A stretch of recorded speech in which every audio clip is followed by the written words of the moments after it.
Before I knew it, I had almost walked into Bhraka. Just then, I spotted a local man standing by the trail. He smiled, asked me where I was heading, and we soon slipped into an easy conversation. From him, I learned that this little settlement was Mungji, a tiny village in the Bhraka region.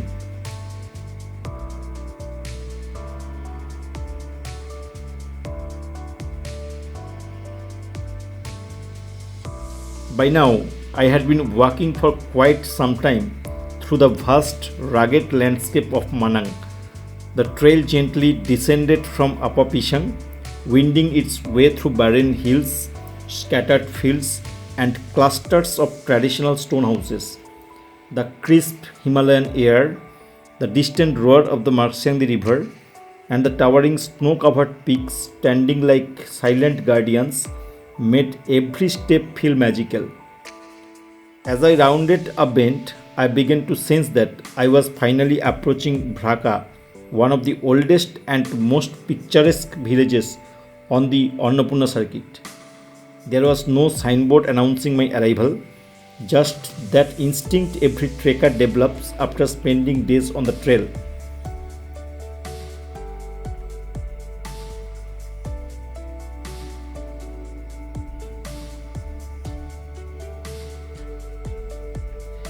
As always, I was bringing up the rear of our trekking group.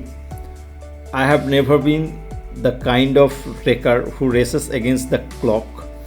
I like to let the mountains set the pace. While the others had already disappeared ahead, I could see them from a distance walking into a tea house. Well, I thought that is got to be our lunch stop. As I drew closer, the signboard came into focus. Mungji Lodge, Baker's Mungji Lodge, Trekker's Bakery.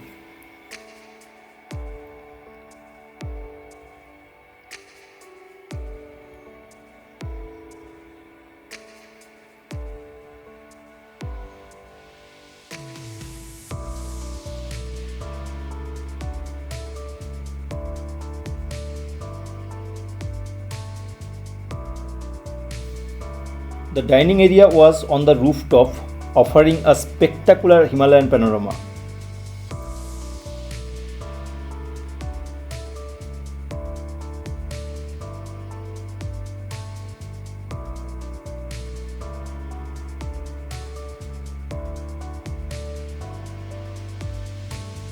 My teammates were already soaking in the views, but the icy mountain wind was cutting through everything. Rather than becoming a human popsicle, I quietly slipped indoors and enjoyed a hearty place of fried rice. After hours on the trail, I tasted like a feast fit for a king.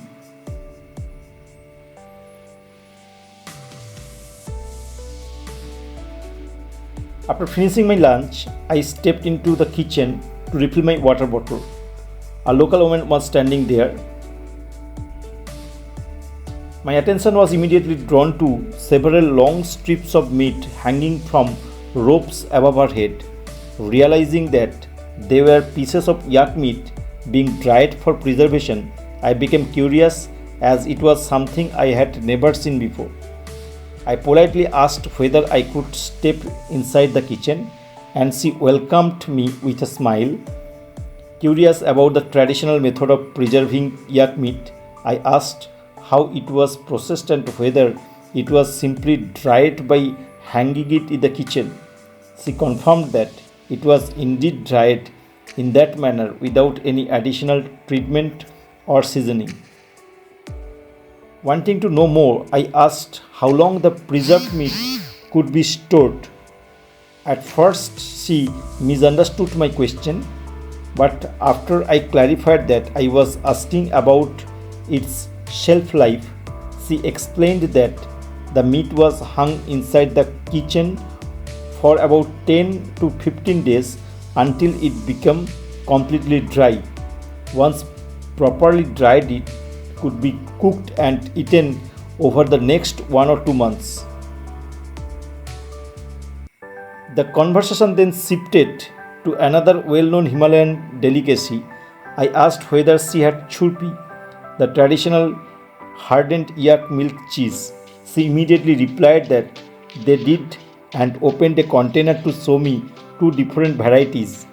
One of them looked familiar to me, while the other was completely new. I mentioned that I had seen the harder variety before and knew that trekkers and local people often kept it in their mouths while walking. She agreed and confirmed that both varieties were made from yak milk. Curious about the difference between the two, I asked how they were prepared. She explained that one variety was first lightly boiled, then dried in direct sunlight for about a week for being cut into smaller pieces and dried again. The other variety, she said, was prepared by shaping the thickened milk by hand and drying it without following the same boiling process. Wanting to understand the process better, I asked whether only yak milk was used.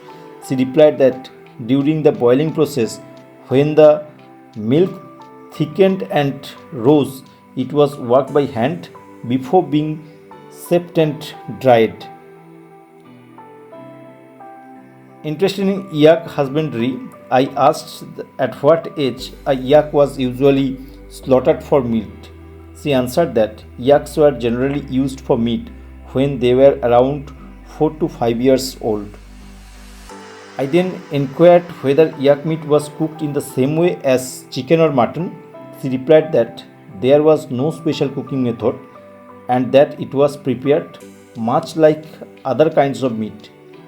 Finally, I asked whether the chicken served in the lodge was brought from Besi Shahar.